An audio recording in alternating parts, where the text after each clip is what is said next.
Hello everybody, my name is Pyro and welcome to Skyrim, Lord of the Rings edition. I'm very excited to make this video for you guys because the Lord of the Rings is a series that is very near and dear to my heart. In this video I'll be showcasing a few different Lord of the Rings mods to help bring the Lord of the Rings into the world of Skyrim.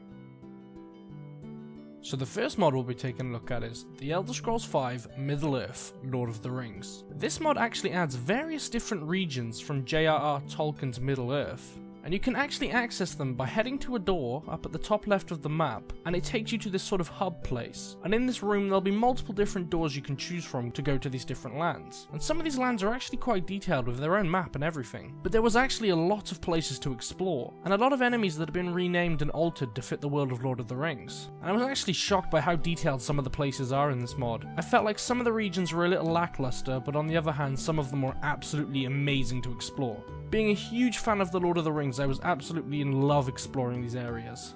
Now there is actually a mini quest according to the Nexus mod page, and you can actually pick up a few followers as well. But obviously this mod is still a work in progress, so I don't think quests and followers come first. It'd be great to see all the regions finished off first, but this is an absolute must-have for any Lord of the Rings fans out there.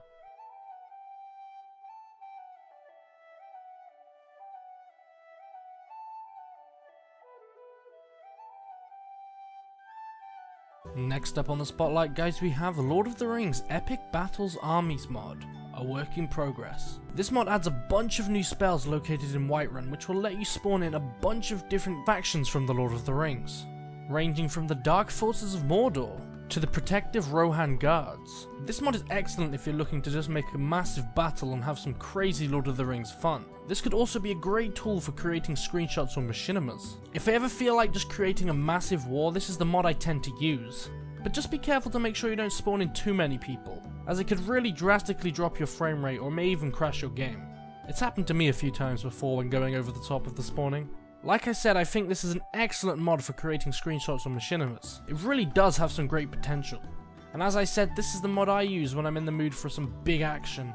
I'm sure all Lord of the Rings fans will be able to get a decent amount of fun out of this mod.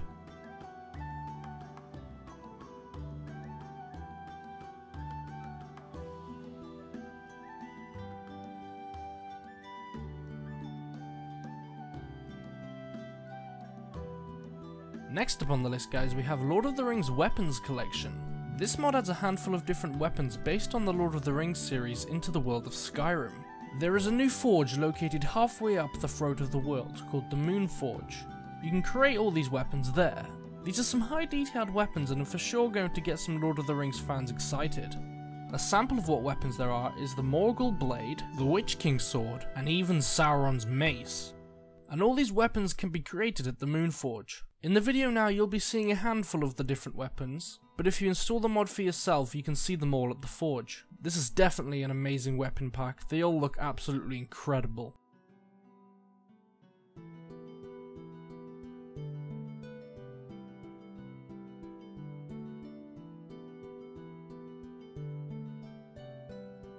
Next up, we'll be taking a look at a mod called The One Ring, a Lord of the Rings mod. This mod basically adds the ring from the Lord of the Rings movies, and when you wear it, you'll be invisible. All of the physical world will be distorted for you, and you will hear the calls of Sauron.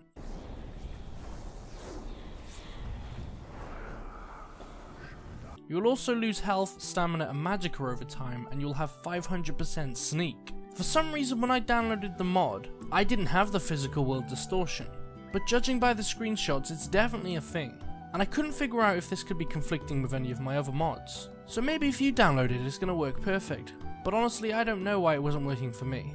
An epic feature would be really cool to see in this mod is that you slowly get chased by Nazguls over time, just to make it a bit more friendly towards the film and the books.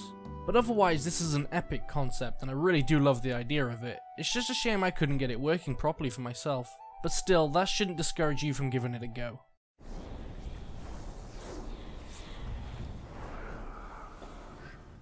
And coming up next to the list, guys, we have Lord of the Rings Shield Pack.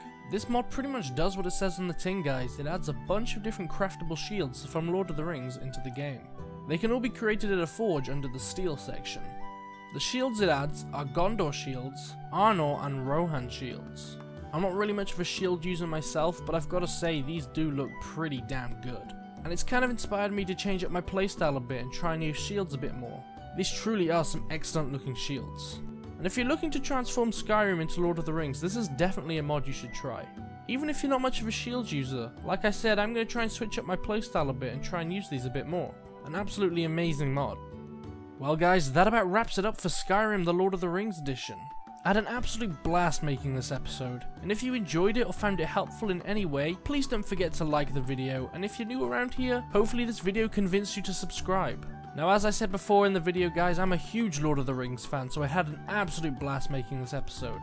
And I have to apologise for any incorrect pronunciations, I'm sorry about that. But regardless, I hope you enjoyed the episode guys, and as always guys, I'll see you in the next one.